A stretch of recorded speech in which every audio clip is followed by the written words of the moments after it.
नमस्कार, आप देख रहे हैं अपना बिहार और मैं हूं आपके साथ विभा उपाध्याय। अपना पटना, सुंदर पटना, इस तरह के बैनर पोस्टर तो आपने शहर के लगभग हर गली कूचे मोहल्ले और चौक चौराहों पर खूब देखे होंगे, लेकिन हम आपको पटना की असली खूबसूरती दिखाने जा रहे हैं। देखिए कितनी खूबसूरत है पटना की सड़कें, जहां आकर आपको पता ही नहीं चलेगा कि सड़कों पर गड्ढे हैं या इन गड्ढों में ही सड़क है। निगम प्रशासन के अधिकारी इतने जिम्मेदार हैं कि उन्हें डेडलाइन देने के सिवा ऐसा लगता है कि कोई दूसरा काम ही नहीं है। पटना की मछुआ टोली से देखिए हमारी संवाददाता ऋतु रोहिणी की ये रिपोर्ट। पटना की ब्यूटी हम सबकी ड्यूटी, लेकिन ना ड्यूटी पर जिम्मेदार अधिकारी हैं और ना शहर में कोई ब्यूटी है, मगर हम अपनी ड्यूटी पर हैं और हम आपको ग्राउंड जीरो से पटना शहर की खूबसूरती दिखा रहे हैं। आप पटना शहर का असली चेहरा देखिए, किस तरीके से जो एक एक सड़कें हैं वो खुद गई हैं। अगर हम पटना की बात करें तो पटना में कुल 263 किलोमीटर की जो सड़क है अभी खुदी हुई है। इस वक्त की जो हम आपको तस्वीर दिखा रहे हैं ये मछुआ टोली की तस्वीर है। आप देखिए किस तरीके से पानी पे जो काई लगी हुई है वो बता रही है कि कितने महीने से ये इसी तरीके से पड़ा हुआ है, और साफ तौर पर ये ना सिर्फ लोगों के आने जाने में दिक्कत कर रहा है बल्कि इससे बीमारियों के भी फैलने का खतरा है। आप देखिए जगह जगह जो है वो सड़क को खोद दिया गया है, जिसकी वजह से लोगों को काफी दिक्कतें हो रही हैं। और ये पहली बार नहीं है कि इस तरीके की तस्वीर निकलकर सामने आई है। ये पिछले 2.5 महीने से हम लगातार आपको इस तरीके की तस्वीर जो है न्यूज 18 पर दिखा रहे हैं। यहाँ पर आप देखिए कि किस तरीके से लोगों को दिक्कतें हो रही हैं, लेकिन जो नगर निगम प्रशासन है वो बिल्कुल गौन है, मौन है और बार बार सिर्फ तारीख पे तारीख, तारीख पे तारीख, लेकिन काम कुछ दिखाई नहीं दे रहा। जमीन पे कोई काम होता हुआ दिखाई नहीं दे रहा। आपको बताते चले पिछले 2.5 महीने में ही तकरीबन 10 बार नगर निगम की बैठक हुई है, और इन बैठकों में कुछ बार तो डिप्टी सीएम से लेकर पथ निर्माण मंत्री नितिन नवीन तक सब शरीक हुए और बैठक हुई। तारीख पे तारीख आई। मुख्यमंत्री नीतीश कुमार खुद भी निर्देश दिए थे कि जल्द से जल्द इन गड्ढों को भरने का काम किया जाए, लेकिन हर आदेश, हर निर्देश जो है वो नगर निगम प्रशासन जो है वो इग्नोर कर रहा है। आखिर क्या वजह है कि पटना की सड़कें जो हैं, पटना की ब्यूटी जो है वो उसमें ड्यूटी पर मौजूद कोई अधिकारी नहीं दिख रहा। पटना की सड़कें जो हैं वो खुदी की खुदी हैं। आप सीधे तौर पर ये तस्वीरें देखिए। हमने आपको ये मछुआ टोली की तस्वीर दिखाई, और सिर्फ ये एक इलाके की तस्वीर नहीं है, पटना के ज्यादातर इलाकों में इसी तरीके की तस्वीर आपको देखने को मिल जाएगी। और ये लगातार पिछले 2.5 महीने से न्यूज 18 आपको लगातार इस खबर पे अपडेट दे रहा है, और हम लगातार आपको इस बात की जानकारी दे रहे हैं कि नगर निगम प्रशासन जो है वो सोया हुआ है। आखिर क्या वजह है, क्यों नगर निगम जो है वो समय रहते काम नहीं कर रहा? क्या 2019 का जो फ्लड आया था वाटर लॉगिंग की वजह से वो नगर निगम भूल गया है, या फिर नगर निगम को इसकी परवाह ही नहीं है कि लोगों के साथ क्या दिक्कतें हो रही हैं? तो कई बड़े सवाल हैं, लेकिन नगर निगम प्रशासन जो है वो अभी मौन है। न्यूज 18 के लिए ऋतु रोहिणी, कैमरामैन दीपक के साथ, पटना। और चलिए अब आपको बताते हैं कि पटना के किन किन इलाकों में गड्ढे हैं जो शहर की खूबसूरती को बिगाड़ रहे हैं। ग्राफिक्स के जरिए आप देखिए मछुआ टोली, जहां पर हमारी सहयोगी मौजूद थी। बाजार समिति की बात कर लीजिए, गर्दनी बाग की बात कर लीजिए। ये वो इलाके हैं जहां पर गड्ढे हैं और गड्ढों को अब तक भरा नहीं गया, कई डेडलाइन निकल गए। राजेंद्र नगर, सैदपुर, नाला रोड, इन सभी जगहों पर सड़क में गड्ढे या गड्ढों में सड़क पहचानना मुश्किल है। लोग हमेशा हादसों का शिकार हो रहे हैं। कुम्हरार, राजीव नगर, एजी कॉलोनी, पीएनटी कॉलोनी की बात कर लीजिए, कंकड़बाग का इलाका हो या फिर खुद पुलिस कॉलोनी, इन सभी जगहों पर कमोबेश हालात एक जैसे ही हैं। और ऐसे में सवाल उठता है कि पटना की ब्यूटी किसकी ड्यूटी? क्योंकि ड्यूटी अगर निभाई जा रही होती, ड्यूटी पर मुस्तैद होते अधिकारी और कर्मचारी, तो ये हालात नहीं होते।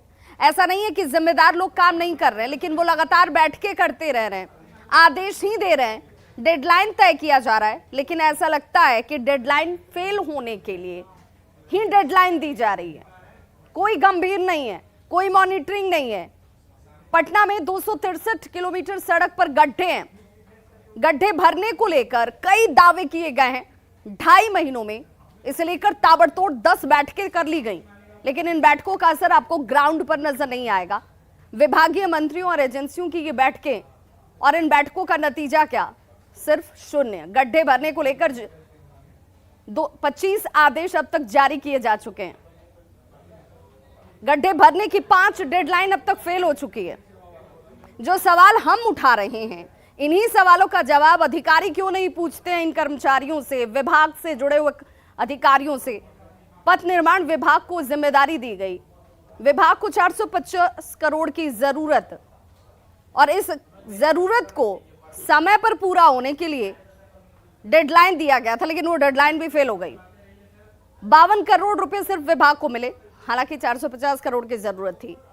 इन पैसों के 35 किलोमीटर सड़क, इन पैसों से जो इन्हें आवंटित की गई, उन पैसों से 25 किलोमीटर की सड़क ठीक हो सकती है। ये विभाग की तरफ से कहा गया कि इतनी रकम में इतना ही काम होगा। नगर निगम विभाग ने पथ निर्माण विभाग को इसकी जिम्मेदारी दी है, लेकिन पथ निर्माण विभाग के पास उतने पैसे नहीं हैं कि वो सड़कों को ठीक करा पाए। लेकिन जनता तो पूछेगी कि आवंटन क्यों नहीं हुआ, ये उनका विषय नहीं है। सड़कों पर गड्ढे खोदकर आपने क्यों छोड़ दिए? देखिए, पटना के गड्ढों को भरने की 5 डेडलाइन कब कब दी गई थी, क्योंकि इन्हीं डेडलाइन पर सवाल पूछे जाने चाहिए कि आखिर पहली डेडलाइन फेल हुई तो दूसरी, फिर तीसरी, और एक एक करके लगातार डेडलाइन दी जाती रही। 30 अप्रैल पहली डेडलाइन, वहीं दूसरी डेडलाइन 15 मई को, तीसरी डेडलाइन 31 मई को दे दी जाती है, चौथी डेडलाइन 1 जून को, और 5वीं डेडलाइन की बात करें तो 10 जून, और एक बार फिर से नई डेडलाइन 15 जून की। ये सारी डेडलाइन फेल हो चुकी है, क्योंकि अगर काम हुआ होता तो ये डेडलाइन की जरूरत ही नहीं पड़ती। हमारे सहयोगी ग्राउंड जीरो पर मौजूद हैं। पटना के मछुआ टोली से संवाददाता ऋतु रोहिणी हमारे साथ जुड़े हुए हैं, साथ ही हमारे साथ विनीता मिश्रा जुड़ी हुई हैं, संजय हमारे साथ जुड़े हुए हैं। सबसे पहले संजय, आखिर क्यों अब तक काम पूरा नहीं हुआ? सिर्फ दिखावे के लिए, आई वॉश के लिए डेडलाइन दी जा रही है क्या, कि लोगों को सिर्फ संतोष का भाव रहे कि हाँ ठीक है, एक डेडलाइन दे दी गई है, शायद इसके अंदर काम पूरा कर लिया जाएगा? देखिए विभा, एक कड़वी हकीकत है कि काम पूरा नहीं हुआ। हम चले हैं सड़कों पर गड्ढे खोदने, लेकिन जब ग्राउंड जीरो पर हम आए हैं तो यहाँ पर सड़कों पर गड्ढे नहीं, गड्ढों पर सड़क दिख रही है, और ये वाकई में चौंकाने वाली तस्वीर है। ये तस्वीर थोड़ा देखिए, ये राजेंद्र नगर का ये न्यू बहादुरपुर का इलाका है ये, और आपको याद होगा पटना में जब पूरा राजेंद्र नगर का इलाका बाढ़ के पानी में डूब गया था तो क्या हकीकत बनी थी। और ये वही इलाका है जहाँ पर हम आपको तस्वीर दिखा पा रहे हैं।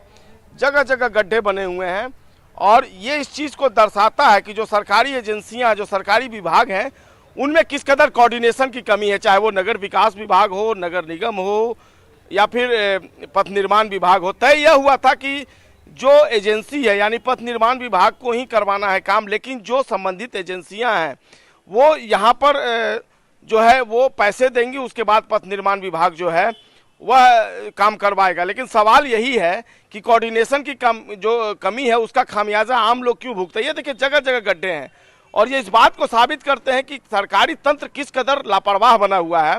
अब 2-4 दिनों में मानसून की बारिश अगर आ जाती है तो ये देखिए पूरा रोड ब्लॉक है, ये रास्ता बंद है, और पिछले 1 महीने से यही स्थिति बनी हुई है। लोग कैसे आ जा रहे होंगे इसका अंदाजा आप बखूबी लगा सकती हैं।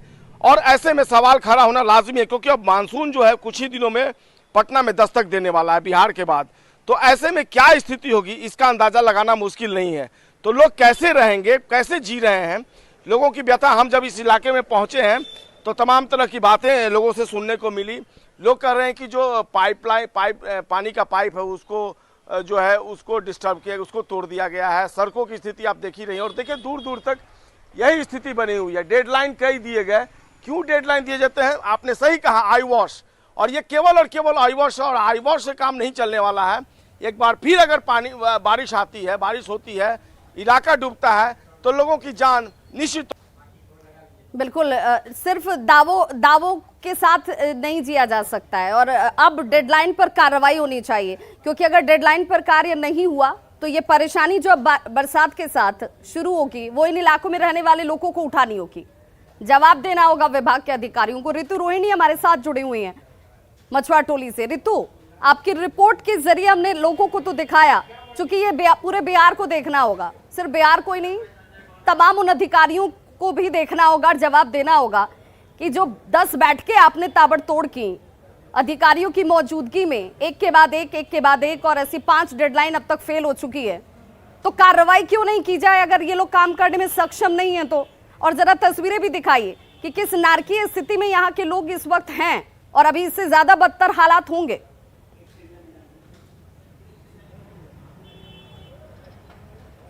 जी बिल्कुल बिल्कुल विभा, आपको सबसे पहले तो मैं मछुआ टोली की तस्वीर दिखाना चाहूंगी।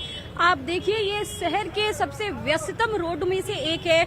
इससे जीएम रोड जो मेडिसिन का कारोबार का सबसे बड़ा इलाका है वो कनेक्टेड है, और वहां पे जो अभी जल जमाव की स्थिति हुई है उसकी एक वजह मछुआ टोली में ये जो चैम्बर बंद कर दिया गया है वो है। आप देखिए यहाँ पे जो तमाम दुकानें हैं वो वहां तक लोगों को पहुंचने में कितनी दिक्कत हो रही है। आए दिन जो है इन गड्ढों की वजह से जो हादसे हैं वो इन गड्ढे जो है हादसों को निमंत्रण दे रहे हैं। और अभी तक हम बात करें तो तकरीबन कई सारे ऐसे लोग हैं जो इन गड्ढों में गिरकर किन्हीं का पांव टूट गया है तो किन्हीं का हाथ टूट गया है।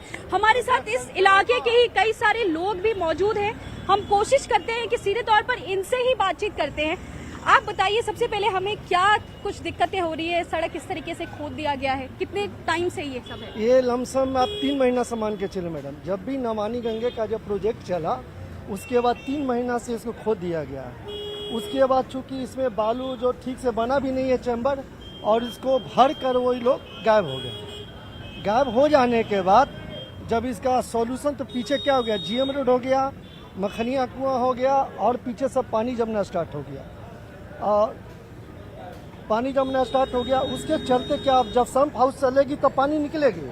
आप लोगों को क्या दिक्कतें हो रही है जो स्थानीय लोग? सबसे बड़ी दिक्कतें हैं कि दुकानदारी, हम लोग दुकानदार हुए हैं तो हम लोग के प्रॉब्लम से 5-6 महीना से हम लोग झेल रहे हैं। बोहनी पर आफत हो जाती है, ये बहुत सबसे बड़ी प्रॉब्लम है। दूसरी बात, आना जाना का हो गया, पीएमसीएच की रूट है, सबसे बड़ी प्रॉब्लम है कि पीएमसीएच जाने के रूट है, रूट को पूरे तरीके से बाधित कर दिया गया है। तो कैसे लोग जाएंगे? इतनी समस्या है, बहुत सारी समस्या है, इसको सॉल्यूशन कौन करेगा? एक सवाल तो ये भी है क्योंकि अभी गर्मी की छुट्टियां चल रही हैं तो स्कूल बसेस नहीं जा रही। जब स्कूल बसेस जाती है तो काफी ज्यादा यहाँ इस इलाके में भीड़ होती है, तो उस दौरान भी काफी कुछ दुर्घटनाएं होने की संभावनाएं हैं। 15 से 20 के बीच में सारी स्कूल खुल जाएंगी। 15 से लमसम सरकारी स्कूल खुलेगी, 20-21 से टोटल स्कूल खुल जाएगी जितने भी प्राइवेट है। अब उसका रूट है, इस मेरे बच्चे भी पढ़ते हैं तो कैसे जाएंगे? इतनी समस्या है। बिल्कुल, तो जाहिर तौर पर सवाल यही है कि बिल्कुल ये गड्ढे जो तस्वीरें हम आपके जरिए दर्शकों को दिखा रहे हैं, जरा देखिए हमारी सहयोगी जहाँ खड़ी हैं और उसके पीछे एक लंबा जाम लग गया क्योंकि सकरी सी गली और वो भी कच्ची गली जो है वहां से ही आवाजाही करने को लोग विवश हैं। सचमुच हालात कितने खराब होंगे जब बच्चों के स्कूल खुल जाएंगे, कैसे पहुंचेंगे लोग यहाँ से? साथ ही साथ जो कारोबार करने वाले लोग हैं उनके कारोबार पर भी इसका असर। स्टूडेंट्स जो हैं जो यहाँ पर पढ़ने के लिए पहुंचते हैं उन लोगों के लिए परेशानियां, तमाम दुश्वारियों के बीच इलाके के लोग जी रहे हैं। तो क्यों ना ऐसे कर्मचारियों पर और ऐसे लोगों पर कार्रवाई की जाए। विनीता मिश्रा भी हमारे साथ जुड़ी हुई। विनीता, जरा आप जहां मौजूद हैं वहां की ग्राउंड रियलिटी दिखाइए। ग्राउंड रियलिटी दिखाने के साथ जरा बताइए कि यहाँ पे जो लोग मौजूद हैं उनसे पूछिए कि कब आखिर बार इन लोगों ने यहाँ पर कार्य होते हुए देखा था, क्योंकि काम अगर पूरा हो गया होता तो सवाल नहीं उठते, लोगों की स्थिति इतनी चिंताजनक नहीं होती।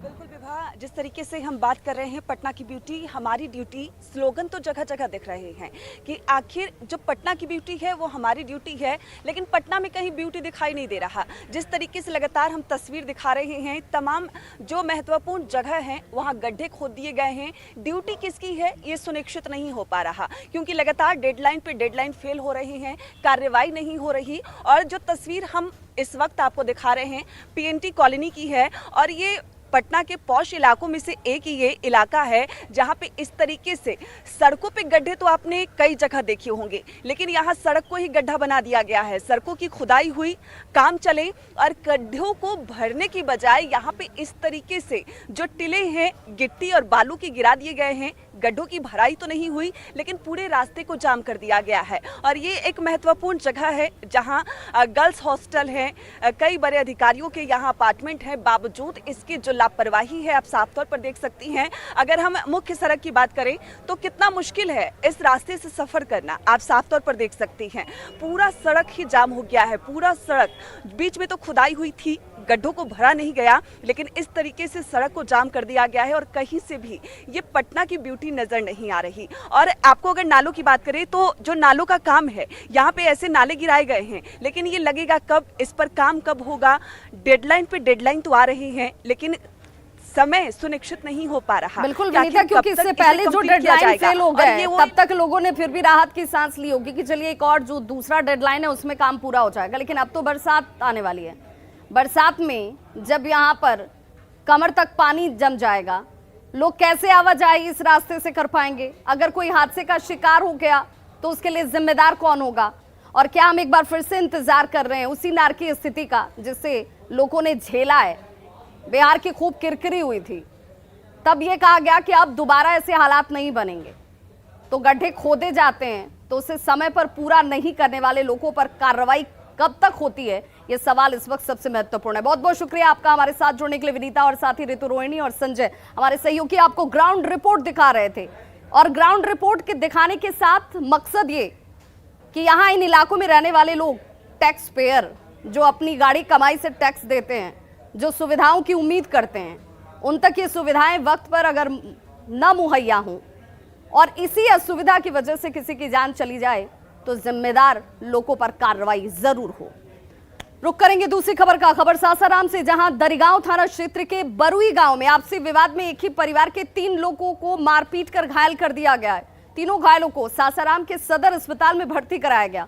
बताया जा रहा है कि बच्चों के खेल के दौरान विवाद की शुरुआत होती है और देखिए बड़े कैसे बच्चों के विवाद को और बड़ा कर देते हैं, विस्फोटक बना देते हैं और उसके बाद मारपीट। एक दूसरे के खून के प्यासे ये लोग हो गए, जो जख्मी लोग अब इस वक्त इलाजरत हैं। और पकड़ कर रहे थे, समझ गए ना।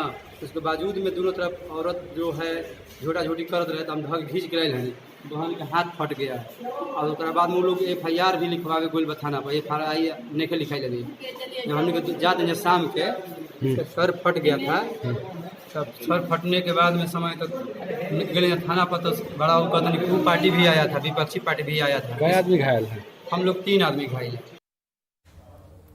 खबर बांका से, जहां अमरपुर थाना क्षेत्र के कुल्हड़िया चौक के पास शनिवार को सड़क हादसे में जख्मी बुजुर्ग की इलाज के दौरान मौत हो गई है, जिसके बाद आक्रोशित परिजनों ने सड़क पर शव को रखकर जाम लगा दिया, जिस वजह से सड़कों के दोनों ही तरफ वाहनों की लंबी कतारें लग गईं। देखिए तस्वीरें आपके सामने, आक्रोशित परिजन शव को सड़क पर रख देते हैं।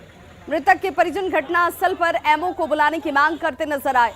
परिजनों का ये कहना था कि सड़क हादसे के बाद MO ने इलाज के दौरान होने वाले खर्च को वहन करने की बात कहकर जख्मी बुजुर्ग को भागलपुर के अस्पताल में छोड़कर ये लोग फरार हो गए। वृद्ध की मौत हो जाती है। हालांकि जाम की सूचना मिलते ही अमरपुर CO जाम स्थल पर पहुंचकर मृतक के परिजनों को आपदा के तहत 5 लाख रुपए के मुआवजा राशि देने और दोषी व्यक्ति पर कार्रवाई का आश्वासन देते नजर आए और उसके बाद जाकर परिजनों का गुस्सा और जाम दोनों हट पाया। मेरे पिताजी आ रहे थे तो उधर से MO साहब भी आ रहे थे, पिताजी भी उधर से आ रहे थे और पिताजी जब इस तरफ आ गए, इस तरफ आ गए तो साइड तो वो बनता है, लेफ्ट साइड बनता है, साइड में आके मारा है। लेकिन यहाँ आके धक्का मारा, तो इसका मतलब क्या है? दारू पी के चला रहा था गाड़ी, किसी का जान चला गया। कुछ समझा? कल जब हम बोले कि इसका कुछ होना चाहिए तो बोले कि ठीक है, हम जो है MO हैं, प्रतिष्ठित व्यक्ति हैं, हमको ऐसा वैसा मत कहिए, हम जो भी खर्च होगा करेंगे और आपस में बैठ के मैनेज कर लेंगे। और आज जब वहाँ पे ऐसा, वहाँ जाके इलाज करने के दौरान जब वो चले गए तो फिर जब आज कल रात में ही उनका वो चले गए। मुजफ्फरपुर में रविवार को सुबह से हल्की बारिश हो रही है और आसमान में हल्के बादल छाए हुए हैं। हल्की हवा भी यहाँ पर बहती नजर आ रही है, जिससे पिछले 4 दिनों से गर्मी और उमस से परेशान लोगों को बड़ी राहत मिली है। तो आसमान में काले बादल छाए हुए हैं, राहत लोगों को गर्मी से जरूर मिल रही है क्योंकि तेज हवाओं की वजह से लोगों को सुकून।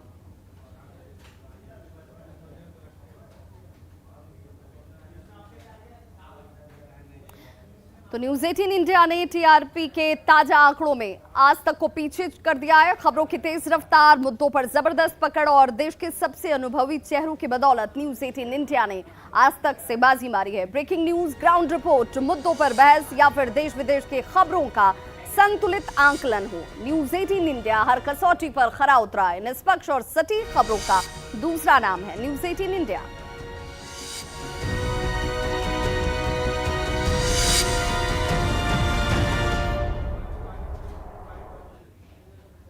तो खबरों का सिलसिला लगातार जारी, आप देखते रहिए न्यूज 18 बिहार झारखंड, क्योंकि यहां खबरों का सिलसिला कभी नहीं थमता।